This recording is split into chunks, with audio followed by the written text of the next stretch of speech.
Bayangkan kalau hanya ada satu warung di seluruh kota, di suatu desa hanya ada satu warung, mau beli beras, minyak, bahkan mie instan, cuma bisa di situ. Harganya seenaknya, pelayanannya semaunya, semuanya serba semaunya.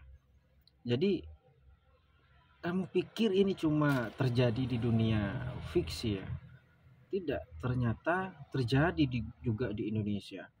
Terutama bapak perusahaan yang dimiliki oleh Alfamart itu. Adam Smith, bapak ekonomi modern, sudah mengingatkan kita soal ini 200 tahun yang lalu.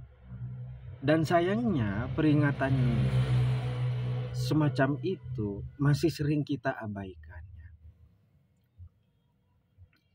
Jadi monopoli itu sangat berbahaya. Adam Smith adalah ekonom asal Skotlandia yang hidup pada abad ke-18. Karyanya yang paling terkenal yaitu The Wealth of Nation adalah fondasi dari teori ekonomi modern yang saat ini masih dipegang, ya, masih dijalankan oleh negara-negara maju seperti Amerika Serikat dan semacamnya. Jadi di buku itu membahas suatu yang sangat penting, yaitu tentang bahaya monopoli. Bentar ya kawan-kawan. Jadi Adam Smith, bapak ekonomi ini, menjelaskan bahwa monopoli terjadi ketika suatu pelaku usaha ini menguasai seluruh pasar tanpa saingan. Dalam kondisi ini, mereka bisa menaikkan harga, menurunkan kualitas, bahkan memperlambat inovasi. Dia berkata dalam bukunya, monopoli selalu dan dimanapun menjadi musuh bagi masyarakat. Kenapa? Karena dalam monopoli, kepentingan konsumen dikesampingkan demi keuntungan sepihak. Kemudian, contoh nyata dan relevansinya pada hari ini, yakni coba lihat industri teknologi atau energi hari ini. Beberapa perusahaan sangat dominan, bahkan sampai bisa mengendalikan pasar global. Adam Smith tidak hidup di zaman Google atau Amazon, tapi pandangannya tetap relevan.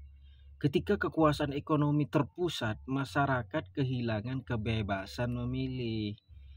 Jadi begitu ya kawan-kawan.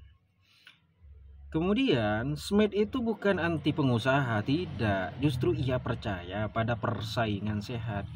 Ia percaya bahwa pasar akan berjalan adil jika semua pelaku bisa ikut bersaing. Makanya menurut Smith, tugas pemerintah adalah mencegah monopoli. Yang kedua, menjaga kompetisi. Yang ketiga, melindungi konsumen. Maksudnya dalam sistem pasar bebas sekalipun, inovasi tetap dibutuhkan untuk menegakkan keadilan. Kemudian,